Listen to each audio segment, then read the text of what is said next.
Seigneur Dieu de toute grâce, merci pour cet instant de gloire. Merci parce que ton peuple se tait et t'écoute maintenant.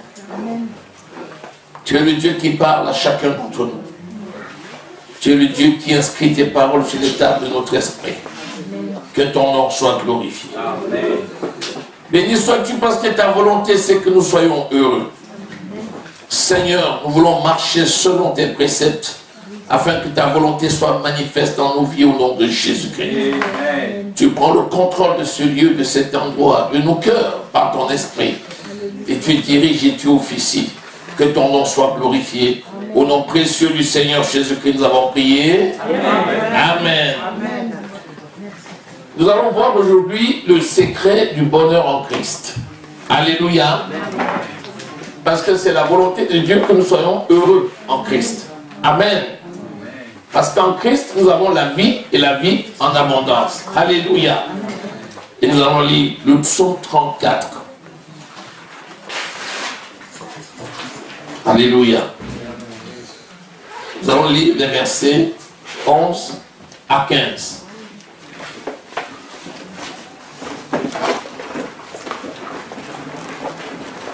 Venez, mes fils, écoutez-moi. Je vous enseignerai la crainte de l'Éternel. Quel est l'homme qui aime la vie, qui désire la prolonger pour jouir du bonheur? Préserve ta langue du mal et tes paroles des paroles trompeuses. Éloigne-toi du mal et fais le bien. Recherche et poursuit la paix. Les yeux de l'Éternel sont sur les justes et ses oreilles sont attentives à leurs cris. Amen. Amen. Alléluia. Amen. Si tu veux être heureux,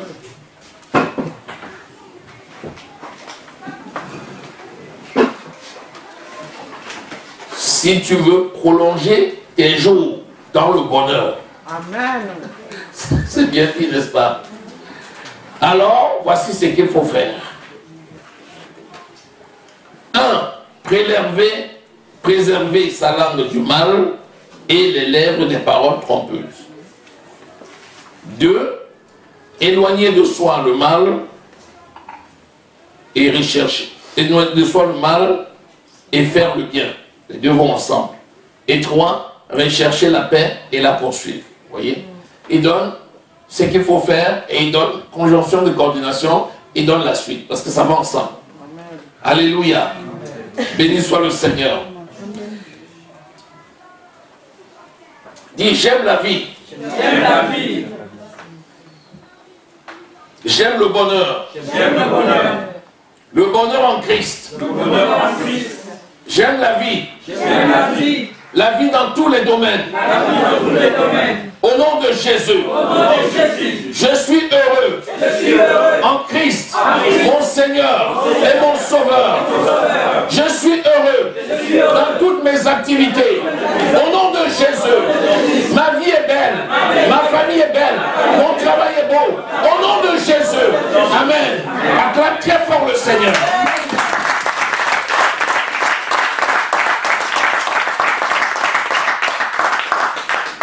Alléluia.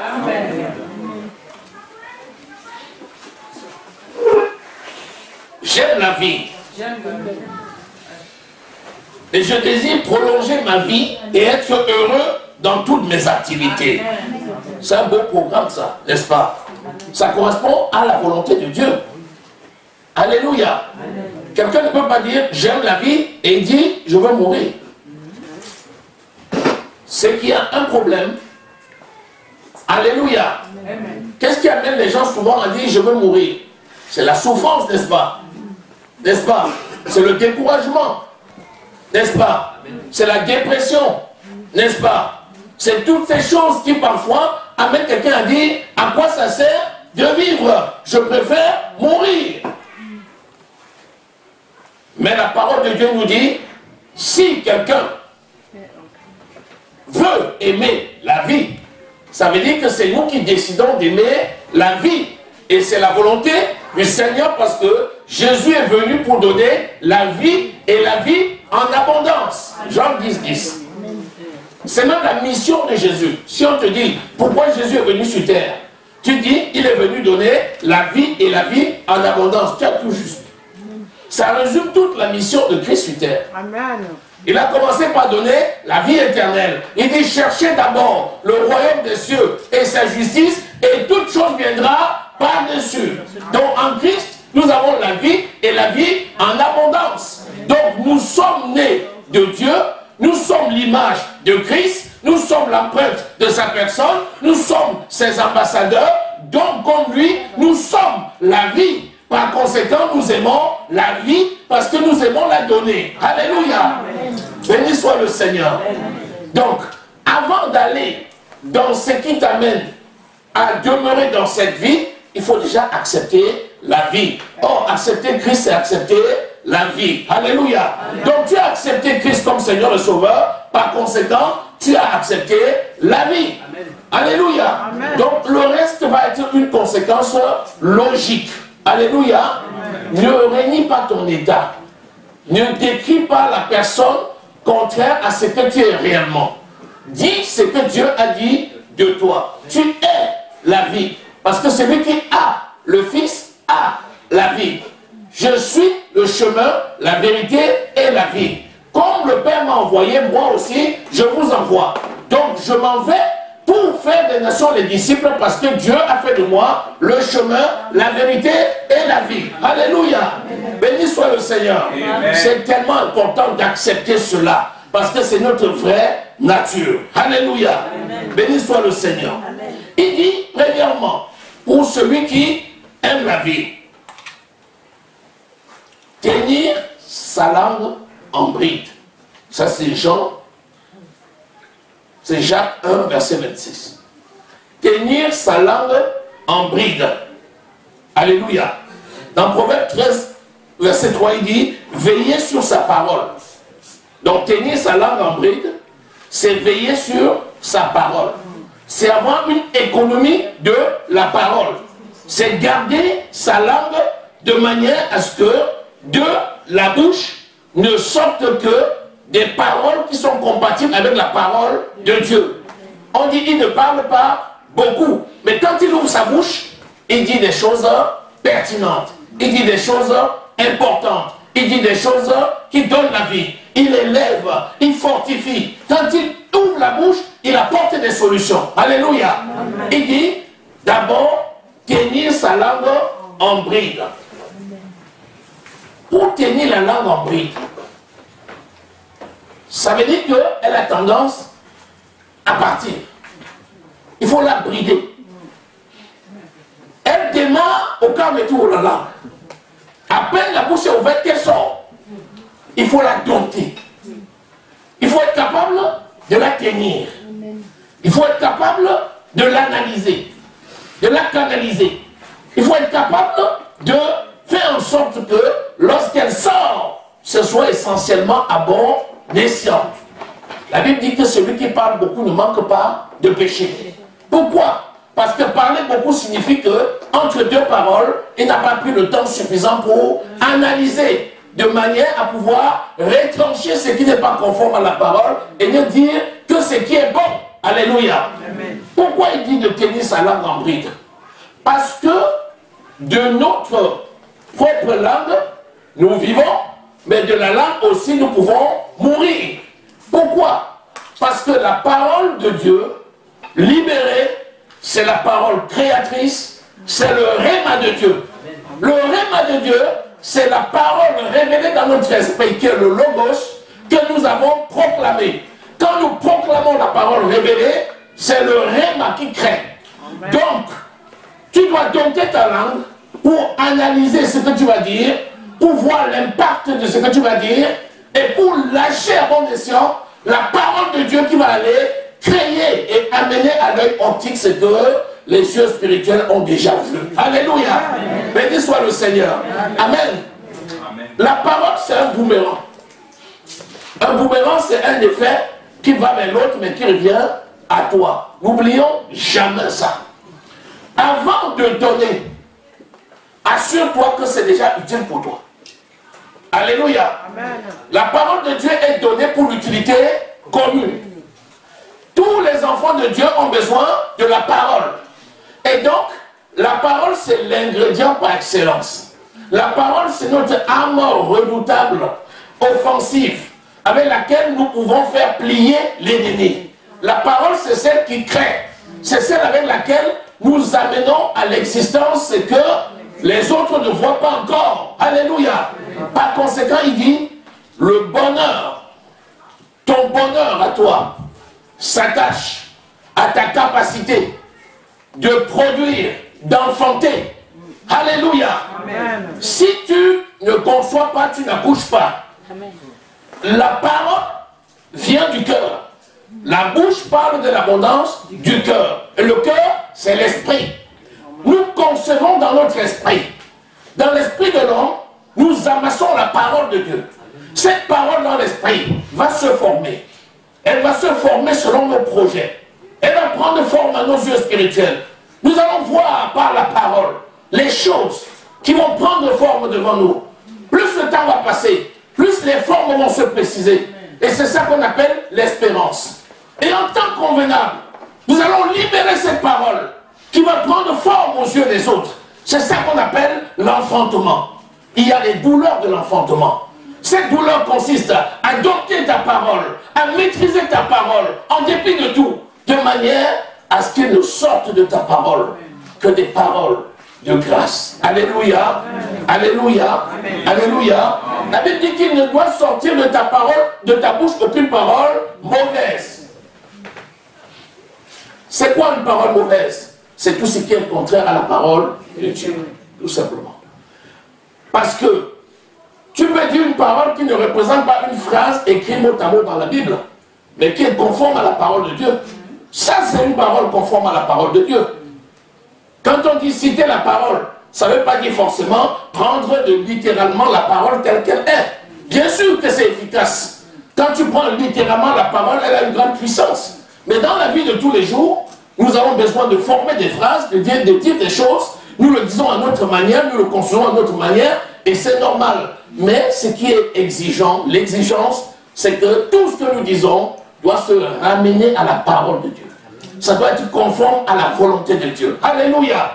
Béni soit le Seigneur. Amen. Donc si tu veux être heureux, tu mets la clé sur ta langue. Elle ne parle que quand tu ouvres. Ensuite, quand tu as fini, tu fermes. Ensuite, tu réfléchis. Tu conçois. Tu prends forme. Et quand le moment d'accoucher arrive, clic, tu mets la clé, tac, tu lâches. Puis tac, tu refermes. Alléluia. On va faire. Ça, c'est là. Alléluia. Ça me fait penser à un circuit. C'est comme si on avait mis un tuyau et puis on a mis deux vannes. Alléluia. Si tu veux que l'eau passe, tu ouvres la vanne. Tu tournes dans le sens, mais quand tu veux pas, tu fermes. Alléluia. Ah ben oui. Maintenant tu vas me dire, mais comment on fait pour ouvrir la vanne et comment on fait pour fermer la vanne? Tu es capable. Alléluia.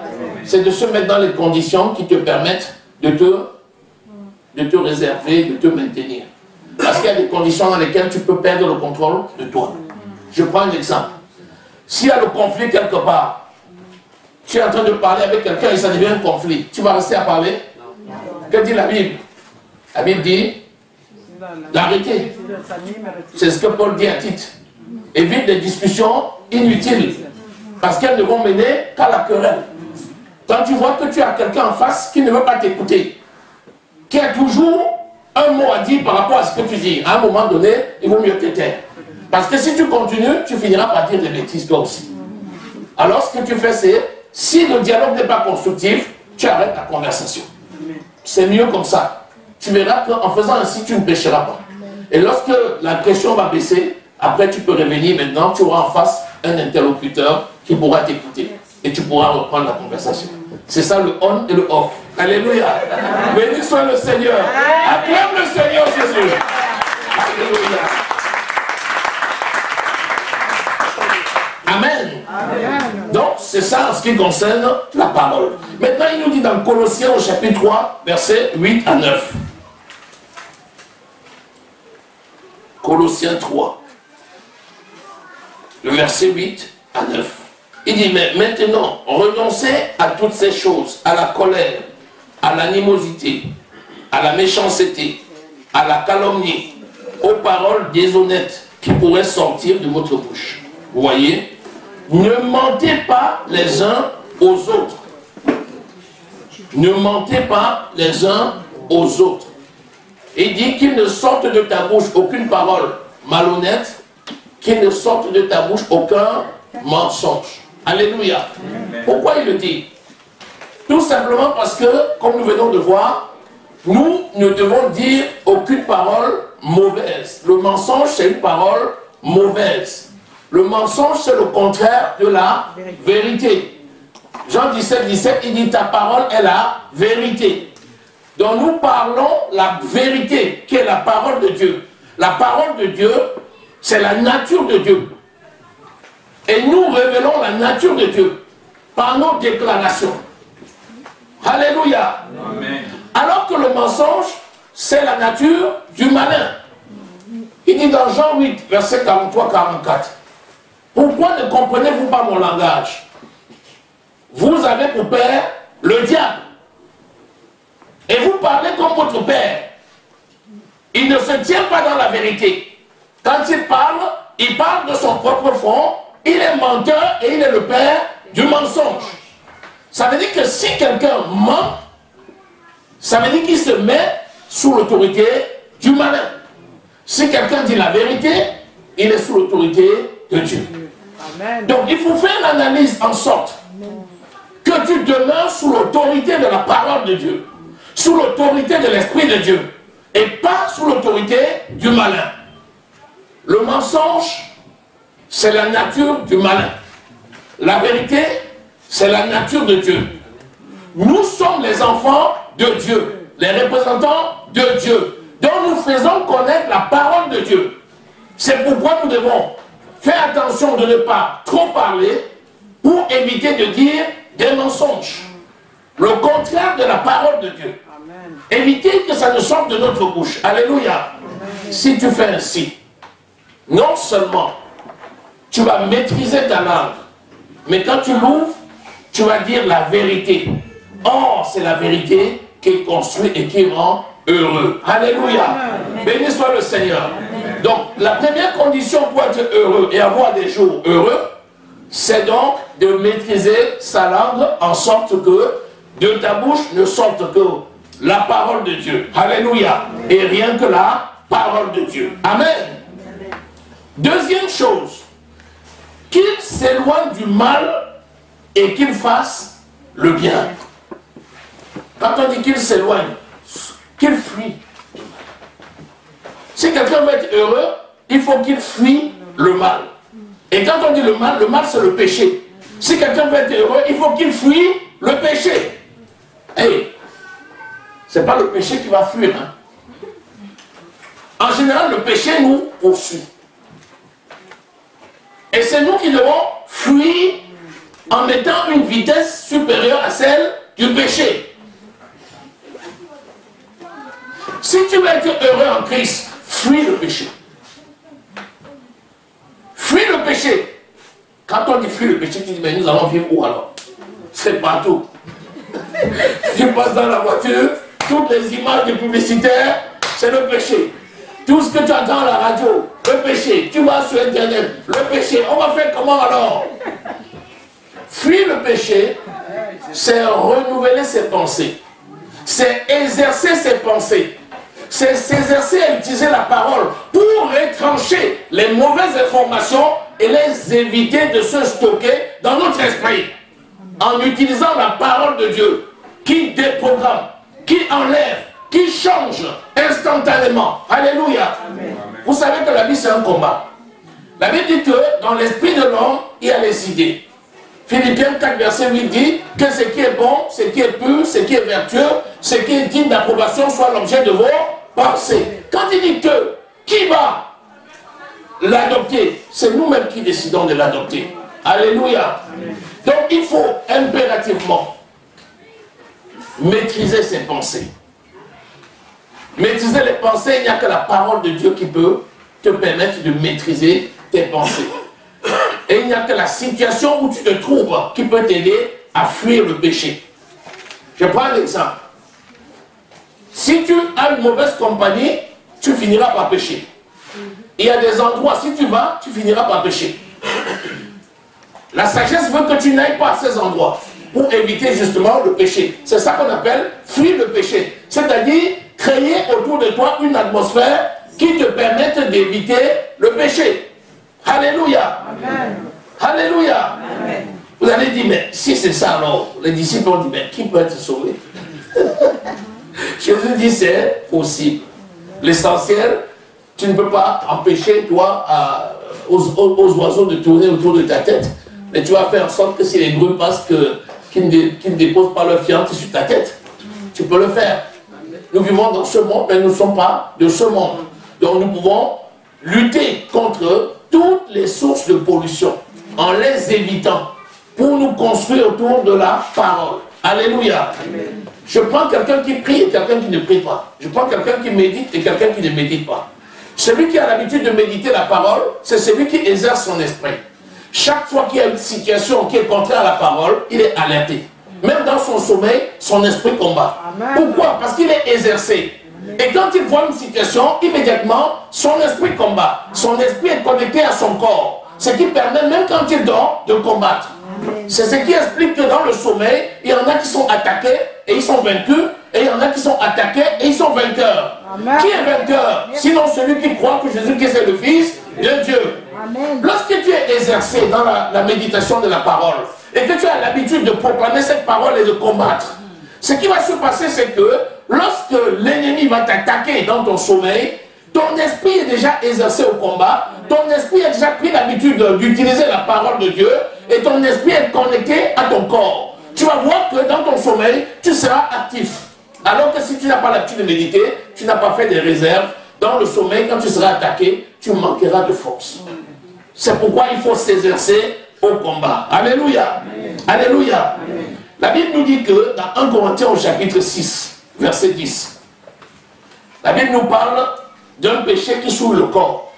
C'est l'impudicité. Et il dit de fuir dans l'impudicité. Il faut fuir l'impudicité. Pourquoi? Parce que l'impudicité va amener en enfer. C'est terrible, hein? C'est terrible. La Bible nous dit au verset 19 aussi que c'est un péché qui souille le corps. Alléluia. Alléluia. Amen. Alléluia. Amen. Alors que notre corps est le temple du Saint-Esprit. Il ne faut pas qu'il en soit ainsi.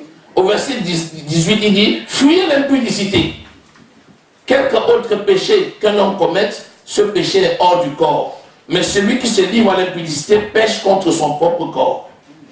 Ne savez-vous pas que votre corps est le temple du Saint-Esprit qui est en vous et que vous avez reçu de Dieu et que vous ne vous appartenez point à vous-même, car vous avez été rachetés à un grand prix. Glorifiez Dieu dans votre corps et dans votre esprit qui appartiennent à Dieu. Amen. Parce que souvent les gens disent, ah c'est mon corps, donc je fais ce que je veux. Dieu m'a sauvé, c'est l'essentiel. Il n'a rien à voir avec le corps. Il a sauvé mon âme, ça lui suffit. Qui t'a dit? Tant que tu es dans ce corps, ton corps lui appartient. Jusqu'au jour où lui-même il changera pour te donner un corps incorruptible. Donc nous servons le Seigneur dans notre être tout entier, corps, âme et esprit. Alléluia. Amen. Donc fuis le péché. Tu ne peux pas aimer le péché et être heureux. Et avoir des jours nombreux et heureux. Quand tu aimes le péché, tu attristes le Saint-Esprit. Nous venons de lire. Et du coup, quand le Saint-Esprit est attristé, alors que c'est l'esprit de vérité, c'est l'esprit de joie, tu vois que tu es triste. Tu commets le péché, mais tu es triste. Tu satisfais le désir de la chair, et tu es triste dans ton esprit. Là, tu ne peux pas être heureux. Tu dis, ça fait 20 ans que je suis dans le Seigneur, mais tu n'es pas capable de dire que tu as été heureux pendant 20 ans. Tu as été malheureux pendant 20 ans. Quelqu'un dit, comment ça se fait? Tu es né de Dieu. Tu as l'Esprit de Dieu. Et pourquoi pendant 20 ans tu es malheureux? Tout simplement parce que pendant 20 ans, tu as attristé l'Esprit de vérité. Alléluia. Amen. Si nous voulons être heureux, j'insiste là-dessus parce que normalement, un enfant de Dieu est fait pour être heureux, puisque c'est le plan de Dieu. Mais la question c'est, pourquoi on trouve des gens tristes dans l'église? Pourquoi les gens sont dans l'église et on trouve des gens tristes? Ce n'est pas la volonté de Dieu. Ce n'est pas la volonté de Dieu. Parce que nous avons vu dans l'église, même dans la parole de Dieu, nous avons vu des gens qui ont été flagellés, qui ont été malmenés, qui ont été battus, et pourtant, ils étaient heureux. Quand l'apôtre Paul nous cite tout ce qui lui est arrivé, est-ce que tu peux t'imaginer que l'apôtre Paul était heureux? Et pourtant, l'apôtre Paul était heureux. Jusqu'au jour où il a fini sa course. Pourquoi? Parce que c'est la joie de l'esprit qui est notre force. Amen. Alléluia. Notre joie n'est pas le produit, ce n'est pas les sensations que produise la chair. C'est plutôt quand l'Esprit de Dieu est en joie que nous sommes réellement en joie. Amen. Béni soit le Seigneur. Amen. Alléluia. Amen. Et les gens disent, est-ce que la parole de Dieu là c'est vraiment vrai? Donc il y a des gens qui vont aller à l'église tous les jours et puis le jour de l'enlèvement ils ne seront pas enlevés. Oui. Si Jésus arrive, il trouve quelqu'un qui n'est pas prêt, il ne le prendra pas. Il dit, quand le Fils de l'homme viendra dans sa gloire, serez-vous prêts? Amen. Il dit, quand je viendrai, trouverai-je la foi sur la terre? Luc 18, verset 8. C'est pourquoi il dit, veillez et priez. Veillez c'est quoi? C'est veiller sur nous, veiller sur ce que nous entendons, veiller sur ce que nous faisons, veiller sur. C'est ça, c'est ça. C'est un combat, toute une vie c'est un combat. Ce combat-là, on est heureux de le mener parce que l'Esprit nous donne la victoire. C'est un esprit de victoire. Alléluia. Amen. Alléluia. Amen. Alléluia. Amen. Qu'il préserve sa langue du mal. Alléluia. Amen. Moi. Béni soit le Seigneur. Amen. C'est très important. C'est très important. Alléluia. Faire le bien. Il y a des gens qui pensent qu'ils peuvent faire le bien pour compenser le mal qu'il a fait. Ce n'est pas une histoire de balance. C'est pas dit que comme je lui ai fait trop de mal, je vais lui faire un petit bien là pour le sucré salé. Que comme j'ai mis une dose de sel là, ça commence à être amer, je vais mettre quand même 3 morceaux de sucre pour atténuer ça, et puis on verra demain. Non, c'est pas ça. Alléluia. C'est faire le bien, faire le bien, faire le bien, et pas faire le mal sciemment pour essayer d'adoucir derrière. Si on a fait le mal, et qu'on se rend compte qu'on a fait le mal, et qu'on se répande, gloire à Dieu. C'est pour abandonner le mal et faire le bien. Alléluia. Amen. Donc il dit qu'il s'éloigne du mal et qu'il fasse le bien. Parce que si tu t'éloignes du mal sans faire le bien, ça ne va pas. Tu ne peux pas tenir. La seule façon de contrer le mal, c'est de faire le bien. Puisque le bien, c'est l'ennemi du mal. Donc si tu utilises le bien, tu vas pouvoir dominer le mal. Donc pendant que tu fuis le mal, fais le bien. Et tu verras que tu seras plus que vainqueur. Alléluia. Amen. Troisième chose importante, je lis la parole, hein, rechercher la paix et la poursuivre. Alléluia. Rechercher la paix et la poursuivre. D'abord, il nous dit dans Romains 12, lisons, versets 19 à 21. La paix c'est important, puisque Christ c'est le prince de la paix. Et nous sommes représentants de Christ, donc nous sommes les hommes de paix. Nous avons reçu le ministère de la réconciliation, c'est-à-dire nous donnons la paix. Là où nous arrivons, nous communiquons la paix.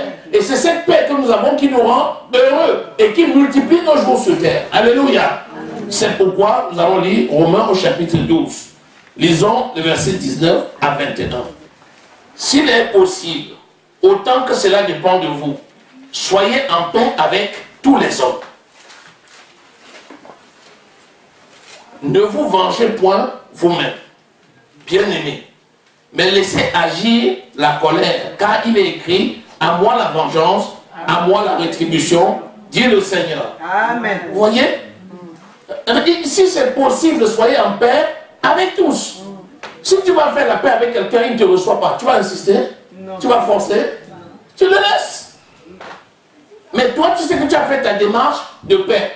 Et tu sais que toi, tu ne portes pas la personne en mal dans ton cœur. Si la personne te refoule, tu rentres chez toi et tu pries pour la personne. Alléluia. Amen. Si elle t'accueille, tu lui dis pardon si tu as péché contre elle et tu lui dis, bien-aimé, je t'aime, tu fais ta déclaration d'amour, et ensemble avec cette personne, vous définissez comment vous pouvez avancer ensemble, dans la paix. J'ai dit ça parce que c'est tellement fréquent. Quand tu as cru parfois dans la famille, les gens te rejettent. Et quand tu vas vers eux, on dit, oh, va là avec ta secte là. Laisse-nous faire nos affaires. Qui t'a appelé? Quand il y a un événement, tu viens. Si on ne veut pas de toi, tu t'en vas. Mais tu leur dis juste la parole que tu penses que c'est la parole utile pour leur salut. Alléluia. Et tu pries pour eux. Et si maintenant ils t'écoutent, parce qu'on ne te chasse pas toujours, hein. Parfois tu viens dans la famille, on t'accueille.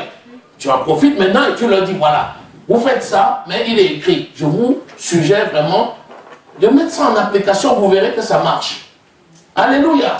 Ne soyons pas dans le conflit. Ne soyons pas dans le conflit. Parce que quand tu es dans le conflit, ça te pourrit la vie. Si tu es en affront avec les gens, ça te pourrit la vie. Chaque fois que tu passes dans la famille, oh, ça crie de partout. Oh. Tu n'es pas dans le conflit. D'ailleurs, est-ce que tu peux être dans la colère et méditer la parole? Les gens vont voir même ça, on dit, ah, on sait comment on va la voir maintenant. Chaque fois, on vient te titiller un peu. Quand tu t'enflammes, les gens s'en vont, on dit, c'est foutu sa journée. Ils ne peuvent plus prier, ils ne peuvent plus méditer. Non. Maintenant, il dit dans Hébreux 12, verset 14, recherchez la paix. Parce que c'est trop facile de dire, oh, ils ne veulent pas de moi, donc je ne vais pas vers eux. C'est facile de dire, oh, je suis seul, j'ai cru dans ma famille, les gens ne veulent pas me voir, donc je ne vais pas les voir. C'est trop facile. Ça, c'est une fuite en avant. Il dit, recherchez la paix. Comment tu veux que les gens te donnent la paix si tu ne leur as pas communiqué la paix? Ils n'ont pas la paix, tu ne peux pas attendre de Dieu la paix qu'ils n'ont pas. Donc, trouve les moyens, trouve les situations qui te permettront de nouer un contact avec les gens et de faire passer un message. Alléluia. Amen. Recherchez la paix. Recherchez la paix. Par exemple, si tu as un problème dans ta famille ou bien avec quelqu'un ou dans ton travail, mais la première chose que tu dois faire, c'est commencer à pardonner ceux qui t'ont offensé. Parce que si tu ne pardonnes pas, ce n'est tout simplement pas possible qu'on trouve la paix. La première étape, c'est d'abord toi-même. Vous voyez, c'est pour ça qu'il dit, si ça ne dépendait que de vous, alors ça dépend de moi, je recherche la paix. Amen. Alléluia. Amen. Béni soit le Seigneur. Amen. Alors je recherche la paix. Avec tous. Je dis bien tous. C'est pas, voilà, ça c'est mon petit groupe. Celui-là, je l'aime bien. Celui-là, il me déteste donc. Je le laisse là-bas où il est. Non. Je recherche la paix. Si on n'a pas besoin de moi, si on ne m'accueille pas, la Bible dit, si vous allez dans une ville et on ne vous accueille pas, sortez et allez dans une autre ville. Si vous allez dans une maison, on ne vous accueille pas, allez ailleurs. Tu es dans une ville, tu as les membres de ta famille, ils ne t'accueillent pas. Va à l'hôtel. Va à l'hôtel. Qu'est-ce que tu veux faire? Tu vas aller maintenant obliger les gens à aller chez eux. Va à l'hôtel.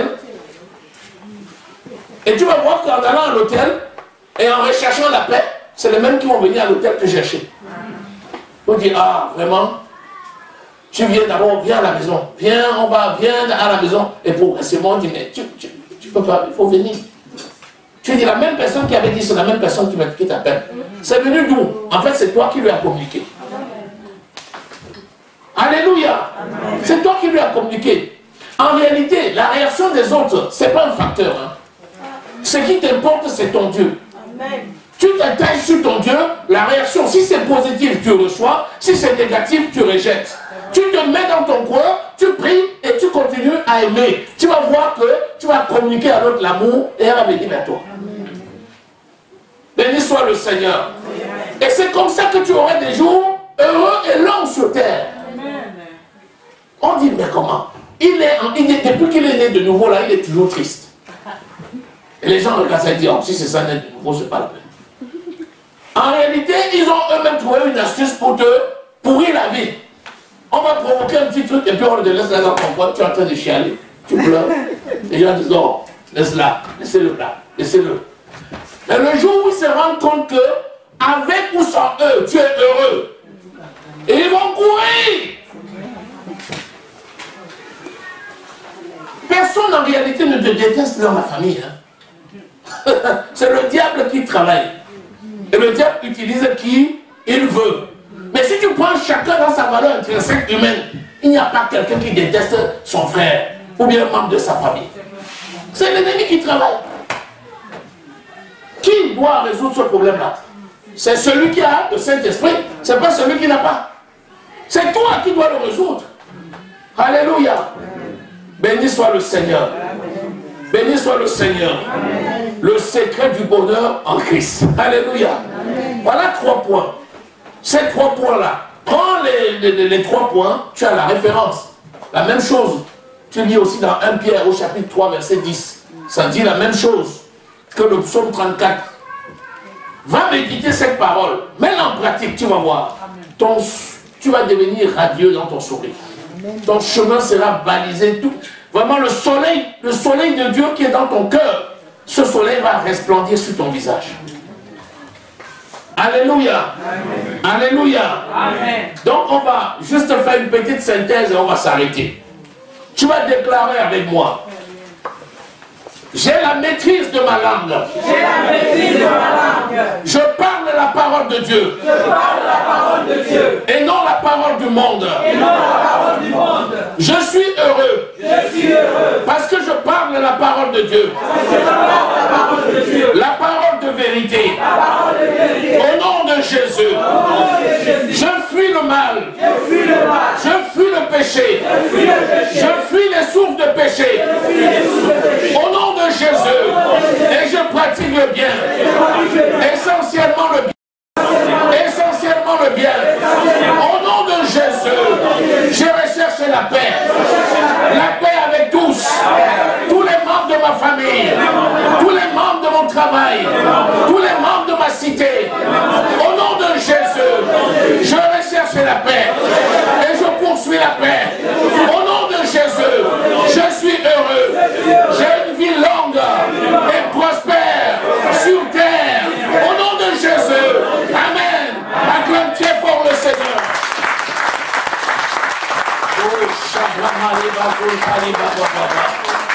Seigneur, merci pour ta parole.